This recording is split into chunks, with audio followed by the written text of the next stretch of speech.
My name is Rebecca Mitchell. I'm 28 years old, and last year I died. Well, technically. The doctors told my parents I wouldn't survive the night. Their response? She's not our real daughter. We owe her nothing. Then they left me to die alone. A week later, they showed up at my grandmother's house, ready to claim the inheritance she left me. But my bed was empty, just a letter waiting. And when they read it, their lives fell apart. If you're watching this from somewhere you felt abandoned too, hit that like and subscribe button. Trust me, you'll want to see how I rewrote my ending. I grew up in a quaint suburb of Boston, in a white colonial with blue shutters and a perfectly manicured lawn. From the outside, we were the quintessential American family: mother, father, 2 daughters. My childhood photos show birthday parties with matching decorations, Christmas mornings with piles of presents, family vacations to Disney World. But photos can lie. My first memory of feeling different was at age 5. My sister Allison had knocked over a vase while running through the living room. When my mother came rushing in, I was already picking up the pieces. "What happened here?" she demanded. "I did it," I said automatically, not even thinking about it. Later, I overheard my mother on the phone. "Rebecca's always been so eager to please. Not like Allison. Allison has spirit." Spirit. That was the word my parents used when Allison threw tantrums in stores, when she refused to eat her vegetables, when she talked back. When I did my homework without being asked, it was because I was dutiful. When Allison finally did hers, she was brilliant. The differences were subtle at first. Allison got the bigger bedroom. Allison got to choose restaurants on family night. Allison's artwork covered the refrigerator while mine was neatly filed away in a drawer. "Your sister needs more encouragement," my father explained when I asked why my straight A's didn't earn the same celebration as Allison's B-. "You're naturally good at school." I was 12 when I finally learned why. It was past midnight, and I'd gotten up for a glass of water. My parents were arguing in the kitchen, voices carrying up the stairs. "You've always favored Allison," my mother hissed. "It's like you're trying to make up for Rebecca not being yours." "She's not yours either, Margaret," my father shot back. We agreed when we took her that we'd never treat her differently. The glass slipped from my hand and shattered on the hardwood floor. The arguing stopped. I ran back to my room, heart pounding, and pretended to be asleep when my mother checked on me. Adopted. The word explained everything and nothing at the same time. Why my hair was dark when everyone else's was blonde. Why I had green eyes when they all had blue. Why no matter how hard I tried, I never quite belonged. The next morning at breakfast, I waited for them to tell me. To explain. To reassure me that I was loved just the same. They said nothing, so I did. "I heard you last night," I said, my voice small but steady. "I know I'm adopted." My father's newspaper lowered slightly. My mother paused while pouring coffee. Then she smiled, that tight smile that never reached her eyes. "Don't be ridiculous, Rebecca. You must have been dreaming." And that was it. No confirmation. No denial that felt like truth. Just gaslighting and breakfast as usual. I learned that day that in our house, truth was less important than appearance. After that, I threw myself into being perfect. If I couldn't be loved for who I was, perhaps I could be valued for what I achieved. I graduated top of my class in high school. Got a full scholarship to MIT. Started my first tech company at 22. My parents attended my graduation, of course. They smiled for photos and accepted congratulations for having raised such an accomplished daughter. But there was always distance in their eyes, as if they were looking at a project rather than a person. Only my grandmother Martha saw me. Really saw me. She lived in a beautiful old Victorian house in Cambridge, filled with books and antiques and the smell of cinnamon. I spent every summer with her from age 13 onward, after the adoption revelation. "You have your mother's eyes," she told me once, when I was 15. It was the only acknowledgement from any family member that I had biological parents somewhere. "Who was she?" I asked. Grandmother Martha patted my hand. Someone who loved you very much, but couldn't keep you. Someday, when you're older, I'll tell you everything. But someday kept getting postponed. Throughout college, whenever I asked, she'd say, after you graduate. After graduation, it was, when you're settled in your career. Later, it became, when the time is right. Meanwhile, my relationship with my parents deteriorated further. My father's law firm represented my main competitor in a patent dispute. When I confronted him about the conflict of interest, he simply said, "Family is one thing. Business is another." Allison became a surgeon, following in our father's footsteps, though he'd switched to corporate law long before we were born. Their shared medical background became yet another thing that excluded me from family conversations. The final estrangement happened 3 years ago, at Thanksgiving dinner. Grandmother Martha was there, frilier than I remembered, but still sharp as ever. Conversation turned to my company's recent success. We'd just secured major funding for an AI-powered medical diagnostic tool. "I always knew Rebecca would do something special," Grandmother said proudly. "Yes, well, she always was determined to prove herself," my mother replied with that familiar dismissive tone. "Prove myself," I echoed. "Is that what you think I've been doing all these years?" "Isn't it?" my father asked, sipping his wine. "Most adopted children go through a phase of overachievement. It's quite common, actually." The casual confirmation of what they denied for 15 years stunned me into silence. "Dad?" Allison looked shocked. "What are you saying?" "Oh, she knows," my mother waved dismissively. "She's known since she was 12. Though I don't see why we need to discuss it at dinner." "You've denied it my entire life," I said, my voice shaking. "Every time I asked, you made me feel crazy for even suggesting it." "We thought it was better that way," my father replied, as if explaining something to a difficult client. "Children need stability." "I needed truth," I countered. "The truth is," my mother said with sudden sharpness, "we gave you everything. A beautiful home, the best education, every advantage. Most adopted children would be grateful." Grandmother Martha's hand came down hard on the table. "That's enough, Margaret." But it wasn't enough. 20 years of feeling like an outsider, of conditional love, of gaslit reality came pouring out. "You never wanted me," I said. "You wanted the idea of me. The perfect daughter you could show off at parties. The one who would validate your parenting without ever demanding actual parenting from you." I stood up, napkin falling to the floor. "I'm done trying to earn love that should have been freely given." I left that night and didn't look back. Changed my phone number. Moved to a new apartment. Grandmother Martha was the only one I stayed in touch with, meeting for our weekly Sunday brunches away from my parents' house. "They do love you," she insisted once. "They just don't know how to show it." "Love isn't supposed to be this hard," I replied. "She died 6 months ago, peacefully in her sleep. I was traveling for work and missed the funeral. My parents didn't bother to call me about it. I found out through an attorney's letter, informing me that Grandmother Martha had left me her house and the majority of her estate. I never got to hear the truth about my birth parents from her lips. But fate had other plans for revealing family secrets. The day of the accident started like any other Tuesday. I was at our company headquarters in Cambridge, running tests on our newest software update. It was raining, that gentle, persistent New England drizzle that makes everything gray and slightly blurred at the edges. "You should head home," Rebecca, my business partner Samantha, suggested around 8. "The update can wait until morning." But I've never been good at leaving things unfinished. By the time I finally left, it was after 10, and the rain had turned into a downpour.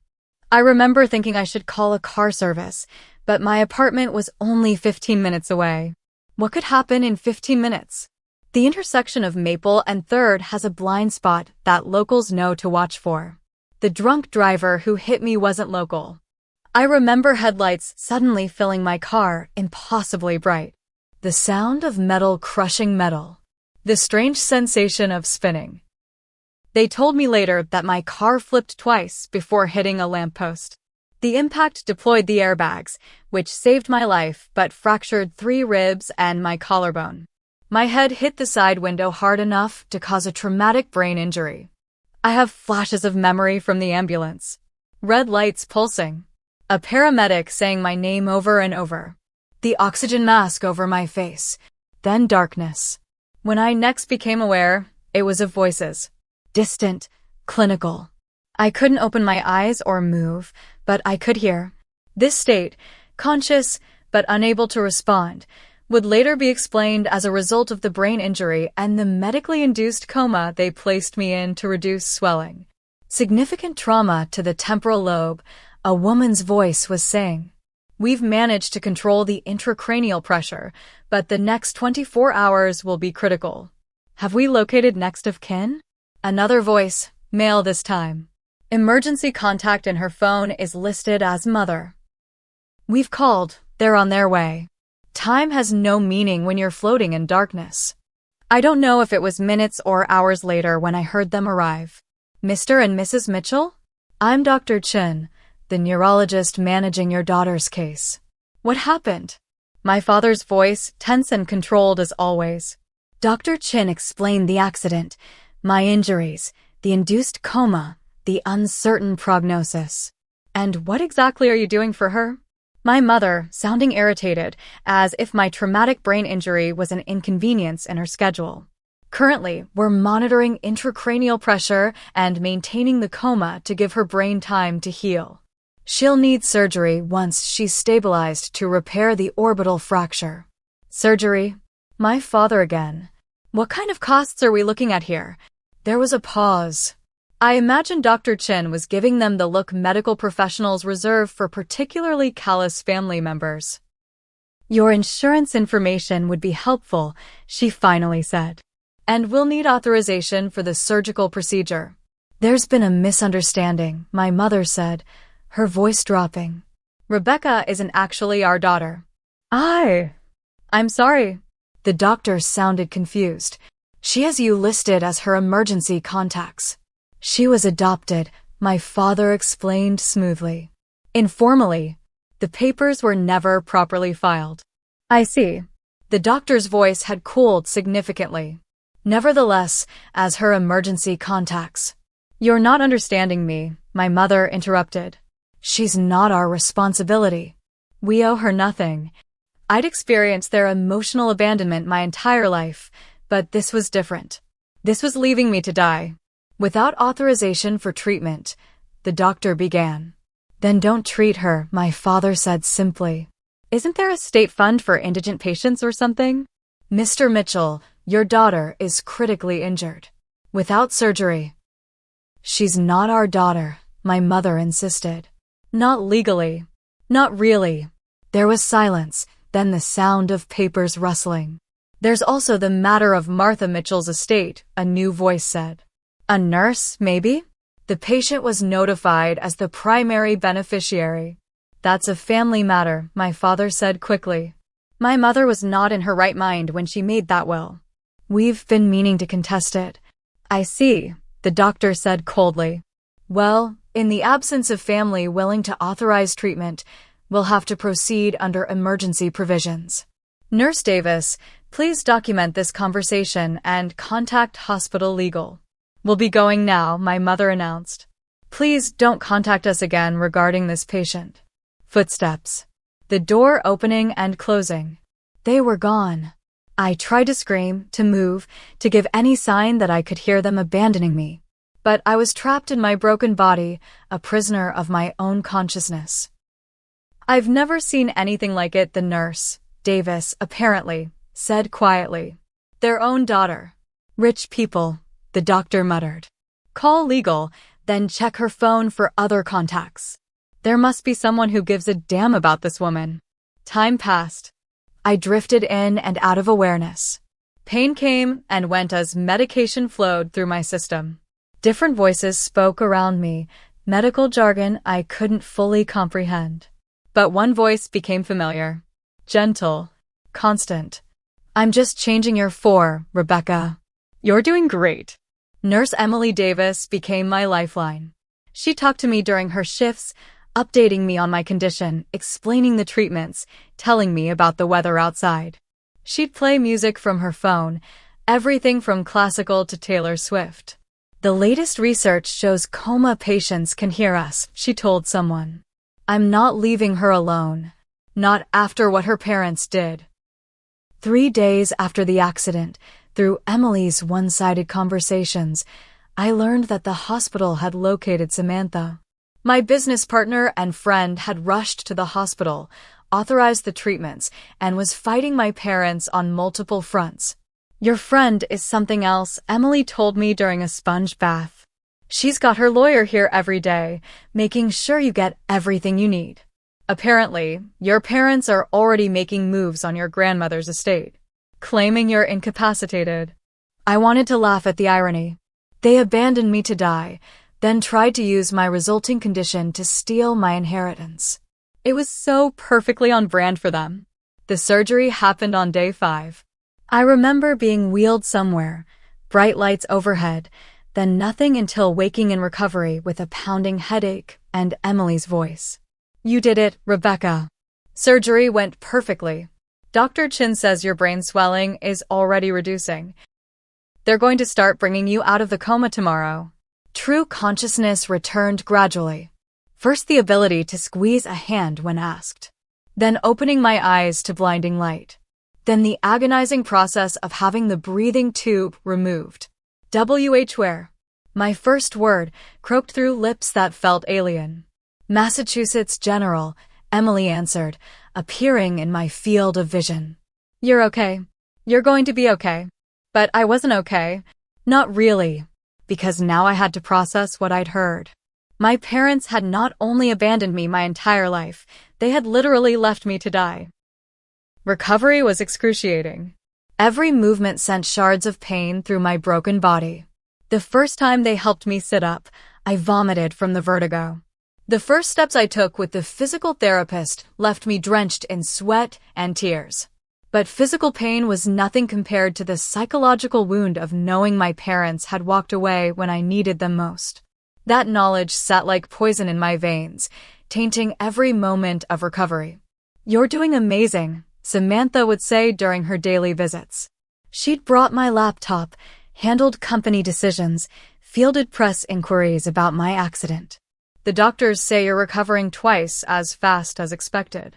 Spite is a powerful motivator, I joked weakly. It was during the second week of my hospital stay that Samantha finally told me about grandmother Martha. "I didn't want to add to your stress," she explained, sitting in the visitor's chair beside my bed. "But you should know. Your grandmother's attorney has been trying to reach you.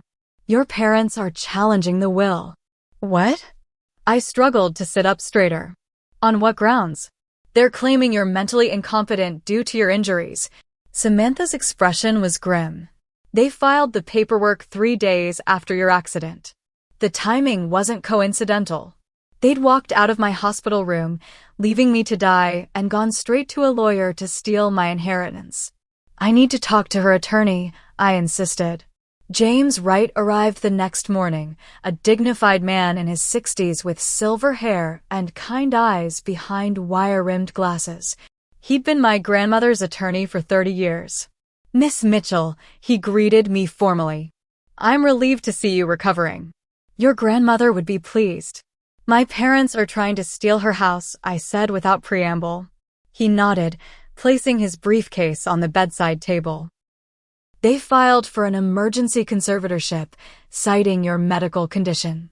I've submitted medical reports from your doctors confirming you're competent to manage your affairs. The judge has temporarily frozen the estate until you can appear in court. When? That's up to your medical team. There's no rush. The assets are secure." He pulled out a thick envelope from his briefcase.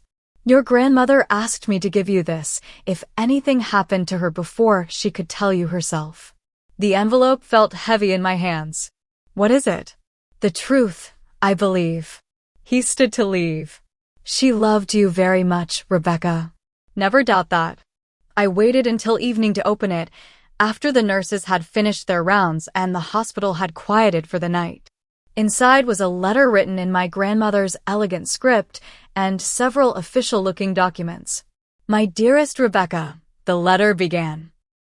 If you're reading this, I've failed to keep my promise to tell you everything in person. Forgive an old woman's cowardice. Some truths are harder to speak aloud than others. You've wondered about your birth parents all your life. The truth is, your mother was my niece, Caroline. She was 18 when she got pregnant, young, scared, and in no position to raise a child. Your biological father was her high school boyfriend who left for college and wanted nothing to do with the baby. I suggested adoption within the family. My son Richard and his wife Margaret had been trying for a child without success. It seemed the perfect solution. You would remain connected to your biological family, and they would have the baby they desperately wanted. What I didn't know then was that Margaret was already pregnant with Allison. She learned this just weeks after they took you home. Suddenly, they had 2 infant daughters instead of 1. I watched over the years as they treated you differently. I confronted Richard about it many times. He would always promise to do better, to love you equally. But some people cannot love what doesn't come from their own blood, no matter how precious the gift. The legal adoption was completed. Regardless of what they may have told you, you are legally their daughter, with all the rights that entails. I've included the court documents proving this. I've also included the truth about your birth mother. Caroline died 5 years ago in a car accident, having never married or had other children. She asked about you often. I kept her updated on your accomplishments, your growth into the remarkable woman you've become. The house and everything I leave to you is rightfully yours, not just by my choice, but by blood. You are my family in every way that matters. I hope you can forgive me for not telling you sooner. I thought I was protecting you, but perhaps I was really protecting myself from having to explain my role in placing you with parents who couldn't love you as you deserved. Know that I have loved you completely from the moment Caroline placed you in my arms. All my love, always. Grandmother Martha. I read the letter 3 times, tears streaming down my face. Then I examined the documents, my original birth certificate naming Caroline Mitchell as my mother, the adoption papers with my parents' signatures, the amended birth certificate listing Margaret and Richard Mitchell as my parents. It was all there. The truth. The proof. The confirmation that legally, morally, and by blood, I was a Mitchell. And my parents had lied, to the doctors, probably to Allison, and certainly to themselves. That night, I made 2 decisions. First, I would recover fully, no matter how hard I had to work. And second, I would make sure my parents faced the consequences of their actions. I threw myself into physical therapy with renewed determination. 2 broken ribs, a shattered collarbone, facial fractures, and traumatic brain injury. None of it would stop me. I graduated from Walker to Kane within weeks, surprising even my therapists. You're a machine, my physical therapist Jake commented during one particularly grueling session. I have somewhere important to be, I replied, pushing through the pain to complete another set of exercises. For weeks after the accident, Dr. Chen cleared me for discharge. Emily helped me pack up the cards, flowers, and gifts that had accumulated in my room, most from colleagues and friends, none from family. What now? Emily asked as she wheeled me toward the hospital exit where Samantha waited with her car. I looked up at the nurse who had advocated for me when my own family wouldn't. Now I go home and write a letter. As Samantha drove me to her apartment, where I'd be staying during outpatient recovery, I stared out the window at the Boston streets. Somewhere across town, my parents were probably still plotting, still lying, still expecting to get away with it all. They had no idea what was coming. Samantha's guest room became my war room. On the wall, I created a timeline of events, connecting my accident to my parents' legal maneuvers. My laptop became command central as I gathered evidence and formulated strategy. You should be resting, Samantha worried, bringing me tea one evening. I'll rest when it's done, I replied, not looking up from the email I was writing to James Wright. My first step was securing my legal position. James confirmed what grandmother's letter had stated. My adoption was completely legal. My parents' claim that it was informal was an outright lie. They have no case for contesting the will, James assured me during one of our daily calls. But they're trying another angle now, claiming that as your parents, they should be your legal guardians during your recovery. After abandoning me at the hospital, I was incredulous. They're saying it was a misunderstanding, that they were in shock. They've submitted affidavits claiming deep concern for your welfare. I bet they have. I thought of the hospital security footage Emily had mentioned. Can we subpoena the hospital records? There were security cameras in my room. Already done, James said, and I could hear the smile in his voice. The footage contradicts their affidavits rather dramatically. Next came property security. Grandmother's house stood empty while the estate was in probate, but I knew my parents still had keys. I hired a security company to change the locks and install cameras throughout the property. We can set up remote monitoring, the security consultant explained. You'll be able to see any activity in real time on your phone or computer. Perfect, I said. And I want the footage backed up to a secure cloud server. Then came the most difficult part, writing the letter. I must have drafted it 20 different times, ranging from rage-filled accusations to cold, clinical facts. None of it felt right. You're overthinking it, Samantha said one night as I crumpled yet another attempt. Just speak from your heart. My heart wants to burn their world down, I admitted. Then say that. I shook my head. This isn't about revenge. It's about truth. It's about finally being seen. The breakthrough came during a session with Dr. Morris, the therapist I'd been seeing since leaving the hospital. What do you really want from them? She asked after I'd explained the situation. I want them to acknowledge what they did. Not just at the hospital, but my whole life. And if they never do? The question hit me like a physical blow. Then I want to be free of needing them to. That night, I wrote the letter that would be waiting for them. Not from a place of anger, but from a place of clarity. I detailed their decades of emotional neglect, the lies about my adoption, and their ultimate betrayal at the hospital. I included copies of the security footage showing them abandoning me and copies of the legal documents proving my adoption was legitimate. But I also included forgiveness, not for their sake, but for mine. I was releasing them from any obligation to me and releasing myself from any obligation to them. I no longer need your approval, your acknowledgement, or your love, I wrote in the final paragraph. I am whole without you. I sealed the letter in an envelope and gave it to James to place in the house when the time was right.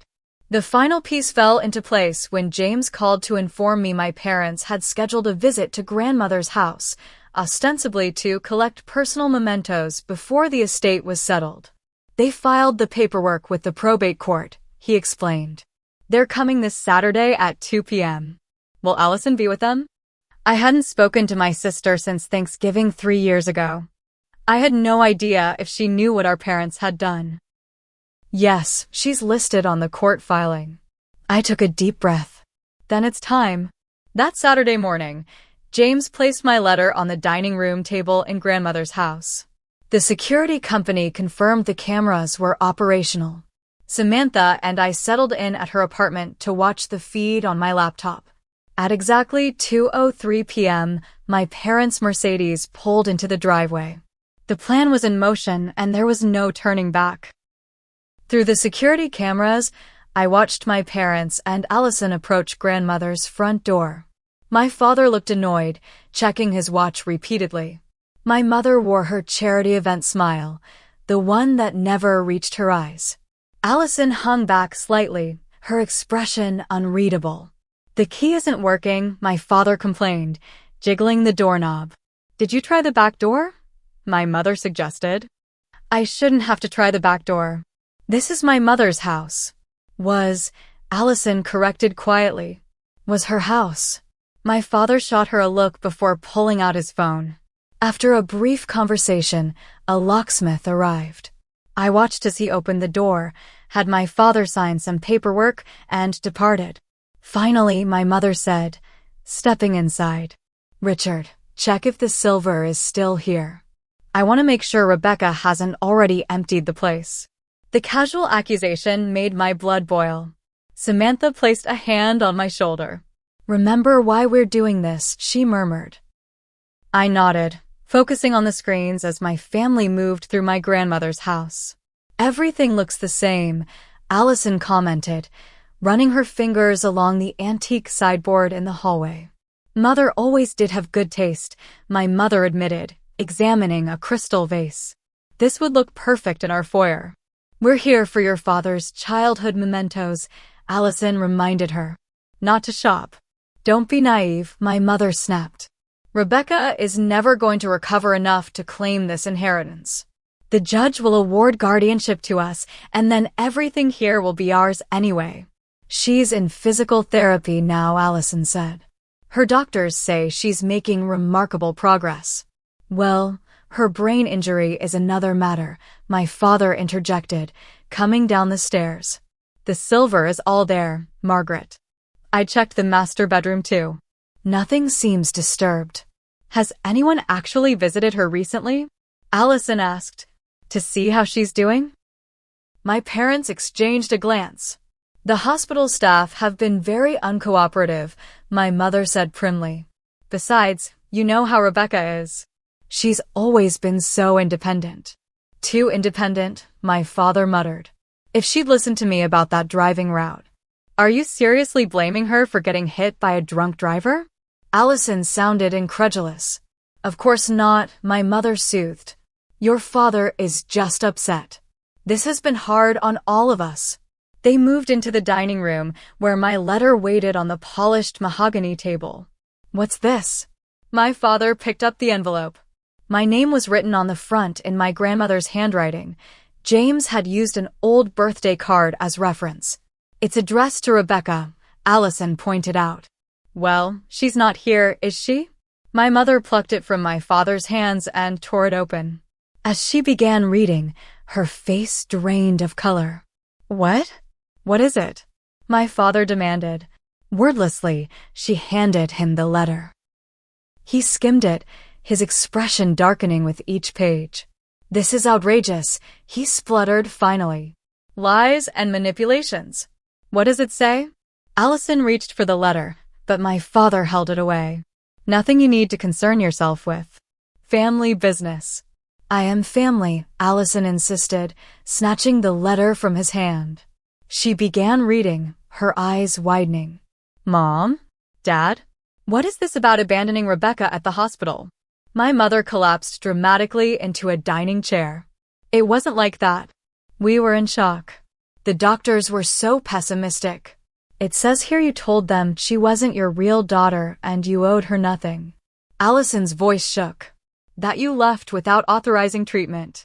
That's taken out of context," my father blustered. "We merely explained that the adoption was complicated." Allison continued reading, her face growing paler. "There's a link to security footage." She pulled out her phone and typed in the URL from the letter. For several minutes, the dining room was silent except for the tinny audio coming from Allison's phone, my parents' voices clearly stating I wasn't their daughter, that they owed me nothing, that they wouldn't authorize treatment. "You left her to die," Allison whispered when the video ended. "Your own daughter." "She's not," my mother began, then stopped herself. "Not what? Not your daughter?" "Because according to these documents, she absolutely is." Allison brandished the adoption papers included with the letter. "You legally adopted her. You raised her for 28 years. And then you abandoned her when she needed you most." "You don't understand the complexities," my father started. "I understand perfectly," Allison cut him off. "I've always known you treated her differently. I thought it was because she was so self-sufficient, so competent. I never imagined it was because you didn't consider her your real daughter." My mother straightened, reverting to the haughty demeanor she used when challenged. "We gave her everything. An excellent education, every opportunity. Except love," Allison finished. "Except the one thing she actually needed." On the security feed, I watched my sister's realization unfold. The pieces falling into place. The recognition of patterns she'd observed but never understood. All those times you dismissed her achievements, she said slowly. All those times you made her feel less than. It wasn't because you had high standards. It was because you didn't think she belonged. That's not true, my father insisted. We always wanted the best for her. The best. Allison's voice rose. You left her with brain trauma and broken bones to die alone in a hospital. How is that the best? My mother stood suddenly. We need to find Rebecca. She's clearly been poisoned against us. That Samantha person has always been a bad influence. She knows about the conservatorship filing, doesn't she? My father realized, scanning the letter again. She knows we're trying to take control of Mother's estate. Is that all you care about? Allison asked incredulously. The money? The house? What about your daughter who nearly died? Of course we care about Rebecca, my mother said automatically. But we have to be practical. In her condition. Her condition that you made worse by abandoning her, Allison interrupted. Her condition that you're now trying to exploit to steal her inheritance. My father's face hardened. That's enough, Allison. This doesn't concern you. Doesn't concern me? Rebecca is my sister. Half-sister, my mother corrected reflexively, then pressed her hand to her mouth as if trying to push the words back in. Allison stared at her. So it's true. You really don't think of her as family. The realization seemed to physically pain her. She gathered the letter and documents with trembling hands. I can't be here right now. I can't be near either of you. Allison, wait. My father called as she headed for the door. I'll be at my apartment. Don't call me. I need time to process. This? She gestured vaguely at them. All of this. After she left, my parents stood in stunned silence. Now look what you've done, my mother finally hissed. You've turned Allison against us too. Me? You're the one who called Rebecca her half-sister. Well, she is. And now both our daughters hate us, and Rebecca is going to use this letter and that video to destroy us in court. My father paced the dining room, running his hands through his thinning hair. We need to call Gerald. Their lawyer. He'll know how to spin this. We can say we were distraught, not thinking clearly. The video, Richard. The video shows us perfectly calm, perfectly clear. We'll say it was edited. Deepfakes are everywhere these days. My mother sank back into the chair. This is a nightmare. They continued plotting for another hour, calling their lawyer, searching the house for valuables they could claim as family heirlooms, making lists of potential character witnesses who could testify to their parental devotion. It was painful to watch, but also illuminating. They never once expressed concern for my well-being. Never once questioned whether their treatment of me had been wrong. They were solely focused on damage control, on preserving their reputation and access to my grandmother's money. When they finally left, taking several small antiques despite Allison's earlier objection, I closed the laptop. Well, Samantha said quietly.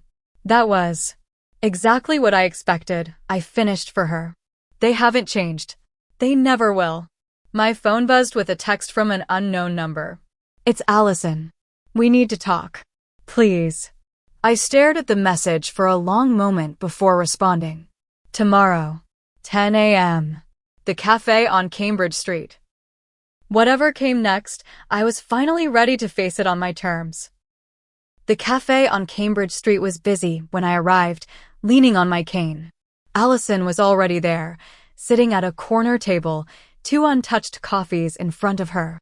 She looked up as I approached, her eyes widening at my still-healing facial injuries. Rebecca.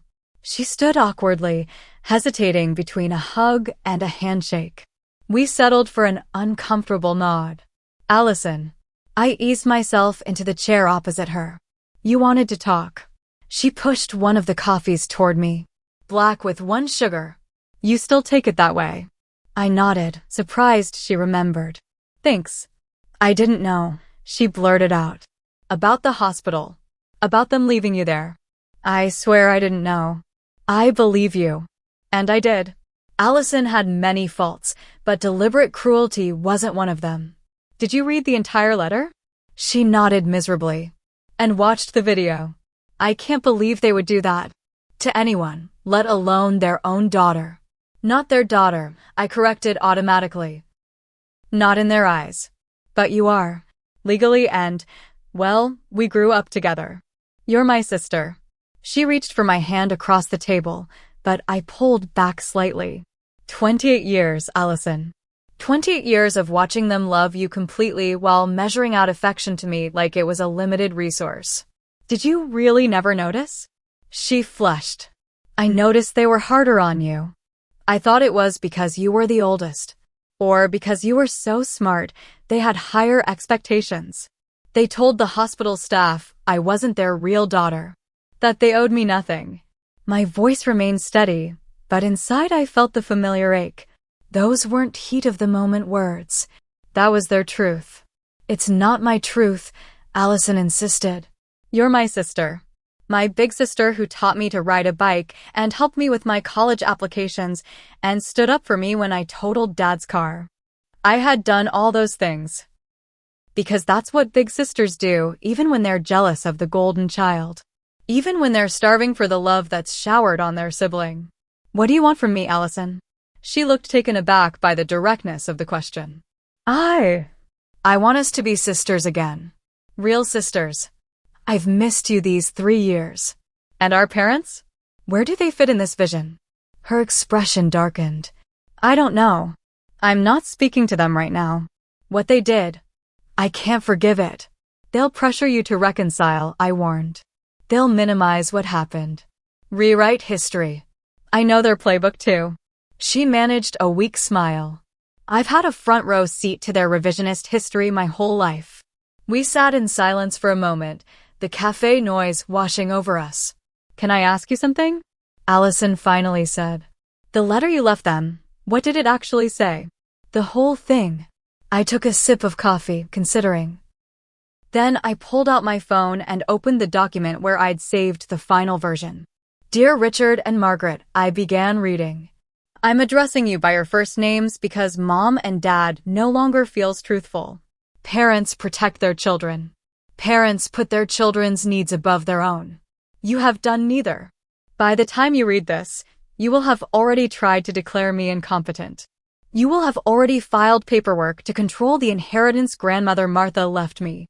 You will have already begun crafting a narrative that paints you as concerned parents and me as an ungrateful daughter. Let me save you the effort. I am alive despite your best efforts. The doctors at Massachusetts General Hospital have documented your refusal to authorize my treatment. The security cameras captured your exact words.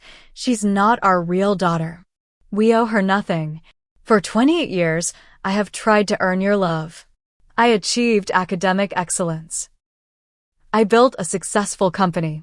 I did everything possible to make you proud. It was never enough because I was never enough. Not your blood. Not your real daughter.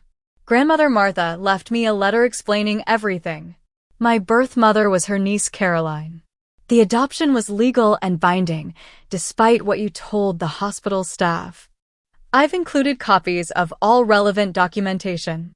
I've also included a USB drive with the hospital security footage. It will be submitted as evidence should you continue your attempts to control my inheritance or claim guardianship over me. This letter isn't about revenge. It's about truth. The truth that you couldn't love me as I deserved to be loved. The truth that when I needed you most, you chose to walk away. I forgive you. Not because you deserve forgiveness, but because I deserve peace.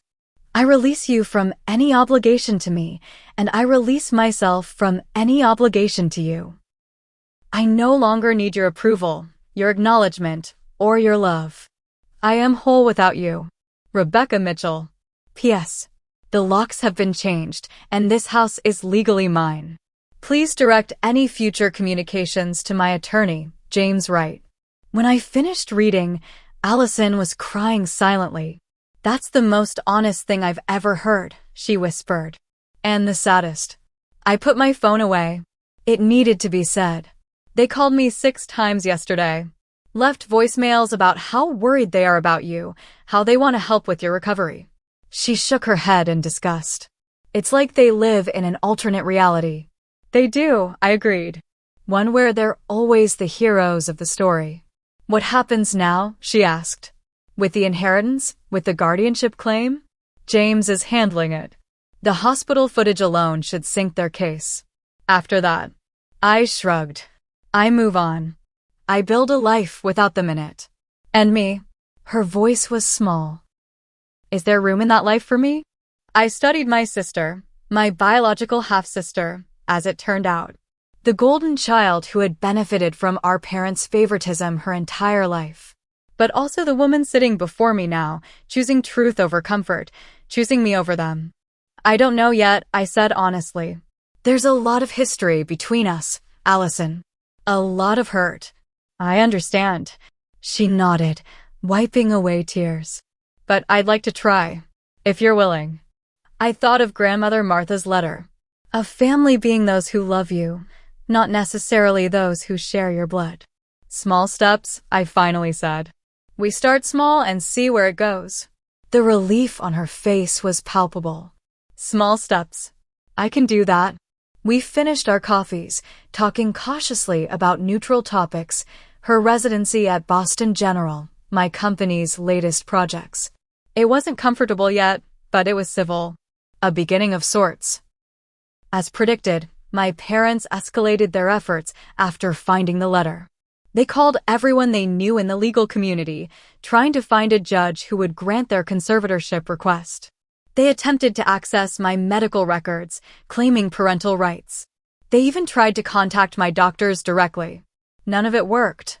The hospital footage was damning, and James Wright was relentless in protecting my interests. The conservatorship request was denied. The probate judge ruled in my favor regarding grandmother's estate. The house and everything in it was legally mine. 3 weeks after our cafe meeting, Allison called me. They're filing for a hearing to contest the adoption, she said without preamble. They're claiming Grandmother Martha coerced them into adopting you, that they never wanted to in the first place. The words should have hurt. Instead, I felt oddly calm. Let them. The documentation is clear. The adoption was legal. It's not about winning for them anymore, Allison said sadly. It's about hurting you. I know. I'd always known. How are you holding up? I moved out of my apartment. I'm staying with a friend from the hospital. I couldn't be near them right now. I'm sorry. And I was. Despite everything, Allison was losing her parents too, the loving, devoted parents she had known her whole life. Learning they were capable of such cruelty must have shattered her world. Don't be. It's not your fault. She paused. Actually, I was wondering, your grandmother's house is pretty big, right? I smiled despite myself. Are you inviting yourself to live with me, Allison? Just temporarily, she said quickly. Until I find a new place. And only if you're comfortable with it. It was a big step. Bigger than coffee at a cafe. But perhaps it was time for big steps. The East Wing has its own bathroom, I told her. And I'm rarely home before 8 anyway. Really? You mean it? Small steps, remember? We'll see how it goes. After we hung up, I sat looking out the window of my temporary apartment.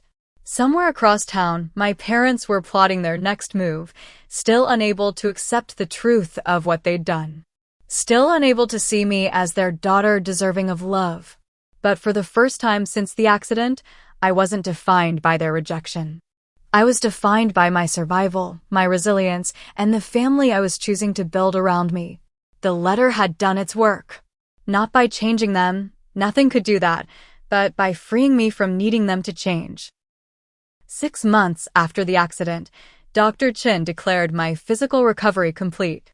The last cast came off, the final follow-up MRI showed no remaining brain trauma, and my physical therapy sessions were reduced to once a month for maintenance.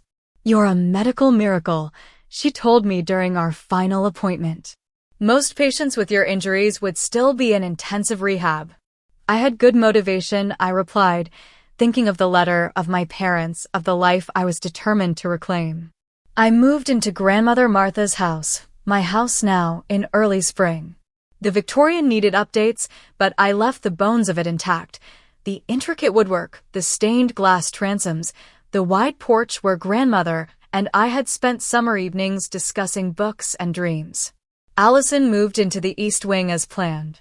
Our cohabitation was awkward at first. Too many childhood patterns to unlearn, too many sensitivities to navigate. But we established ground rules and respected each other's space. Slowly, tentatively, we began building a relationship based on choice rather than obligation. My business partner Samantha became a frequent visitor, as did Nurse Emily, who'd left the hospital to work for a home healthcare agency. James Wright joined us for Sunday brunches, continuing the tradition I'd shared with grandmother Martha. "You've created quite the family here," he commented one Sunday, watching Allison and Emily debate the merits of different medical specialties while Samantha set the table. "Chosen family," I corrected gently. "The best kind." My parents made one final attempt to reassert control. They filed a lawsuit claiming emotional distress, arguing that my letter and the hospital footage had caused them significant psychological harm. It was a desperate move, transparently vindictive. The judge dismissed the case with prejudice, ruling that truth could not be considered harmful speech. In his written opinion, he noted that they had abandoned their daughter in her time of greatest need and were now seeking to punish her for merely documenting that abandonment. The ruling made local news. Former colleagues, distant relatives, and country club friends all learned what Richard and Margaret Mitchell had done. Their carefully cultivated social standing crumbled overnight. They left Boston a month later, relocating to Florida without saying goodbye to either of their daughters. "Are you okay?" Allison asked when we heard the news. "About them leaving?" I considered the question carefully. "Yes," I said finally. "I think I am." The truth was, they had left me long before they physically departed. Perhaps they had never really been with me at all. With the legal battles behind me, I turned my attention to the future. My tech company had thrived even during my absence, thanks to Samantha's leadership.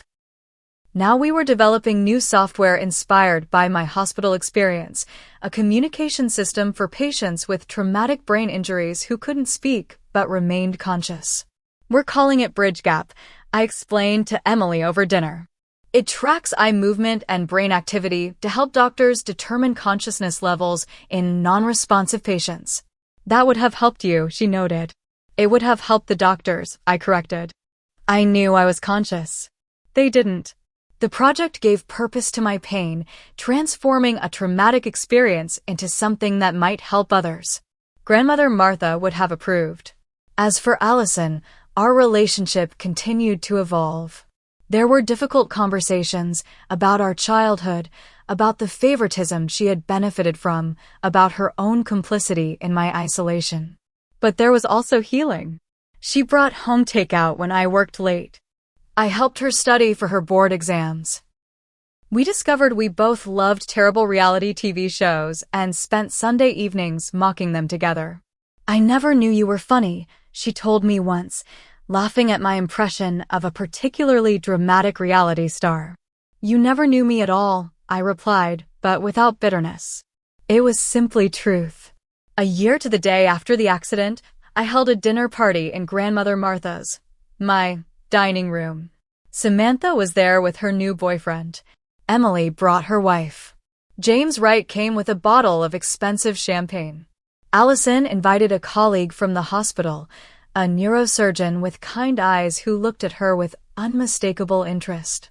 As I looked around the table at these people who had chosen to be in my life, who had shown up when it mattered, I felt a sense of completion that had nothing to do with my parents' validation. "I'd like to make a toast," I said, raising my glass. "To family. Not defined by blood or by law, but by love, by choice, and by showing up when it matters most." "To family," they echoed, glasses clinking. Later, after everyone had gone home except Allison, I found myself on the porch swing where Grandmother Martha and I had spent so many evenings. "Room for one more?" Allison asked tentatively, hovering in the doorway. I patted the space beside me, and she sat down. Do you ever wonder where they are now? She asked after a while. What they're doing? Sometimes, I admitted. But it doesn't hurt anymore. How did you do that? Make it stop hurting? I thought about the letter I'd written, about the truth it had contained, about the freedom it had given me. I stopped expecting them to be something they couldn't be, I said finally. And I started building a life that didn't need their approval to be meaningful. Allison nodded slowly. I'm still working on that part. It takes time, I assured her. And you don't have to do it alone. We sat in companionable silence, watching fireflies dance in the gathering twilight. In the distance, a car backfired, reminding me briefly of the accident that had changed everything. But instead of fear or pain, I felt only gratitude for the path it had set me on. The truth had nearly killed me, but it had also, finally, set me free. I hope my story resonates with those of you who have felt the sting of conditional love or family betrayal. Remember that family is defined by actions, not blood, by who stays when everyone else walks away. Have you ever had to redefine what family means to you? Share your experiences in the comments below. And if this story touched something in you, please like, subscribe, and share it with someone who might need to hear that they too can build a life filled with chosen family who truly sees them. Thank you for being part of my healing journey by listening to my story. Remember, sometimes the family we create is more powerful than the one we're born into.